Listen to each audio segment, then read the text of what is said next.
I'm not Eldar. My name is Reid Cramer, and I work here at the New America Foundation. I direct our asset building program, something I started doing in this summer. I've been working in the program for a number of years, and it was launched by Ray Bashara 7 years ago, and Ray's going to be joining us today. I'd like to welcome everybody here to today's meeting exploring the connections between behavioral economics and policy. And there are multiple conveners to this session today, which has generated a lot of interest, including the Assets Funders Network. And this body collectively and as individual organizations really provide invaluable support and guidance for a lot of really great work. So I'm glad that they're here. They're a co-convener, and really appreciated the support of that group.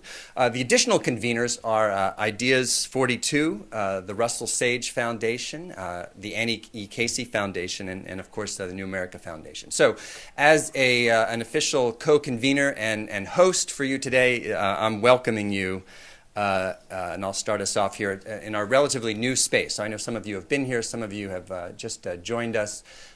So we've got the bright lights, we've got the cameras, everything's set up. I think we'll even turn down the air temperature a bit too. I know we can do that as well. So anyway, this is a very compelling topic that's gotten you here today. It's certainly generated a lot of interest in recent years. And it represents a real frontier in policy innovation. So it's a frontier, and just like the original settlers who set out to explore the West, there is some uncertainty that goes along with this journey. And we have heard of the kind of promising prospects that might kind of lie just over those mountains ahead, but we don't exactly know where all the gold is buried. And,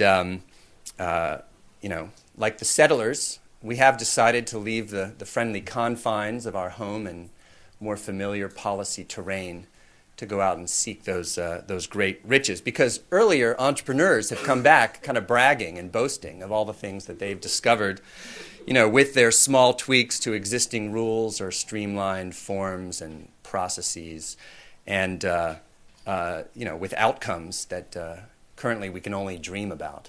And often they brag, they say, well, this doesn't even cost anything. There are no budget implications to this work, which in Washington is particularly attractive. So the recently uncovered insights of behavioral economics have really unleashed this gold rush, this search for policy innovations that can really produce some very compelling outcomes and more effective policies. And I must say that, it's not going to inspire everybody, this gold rush, and children don't necessarily go to bed dreaming at night of improved take-up rates and other kinds of mechanisms, default mechanisms. But for those in this room, this really is quite promising. And I think that it's worth recognizing the uncertainty and how much there is to learn and how much we really don't know. And of course, I do want to emphasize the peril that comes along with this promise. I mean, we're focusing a lot on the power of defaults, but we know that if we set them at the wrong levels, if we don't get it right, we can actually move in the opposite direction towards outcomes that are in the opposite direction. But really, to emphasize, again, these are exciting times for a lot of reasons in Washington and in policy circles. And I think we can agree there's much to learn, and there's also opportunities for further learnings. And maybe what's most exciting right now is a lot of people that have been steeped in this work for a number of years have roles in the new administration. They have friends like those in this room on the outside kind of urging them on.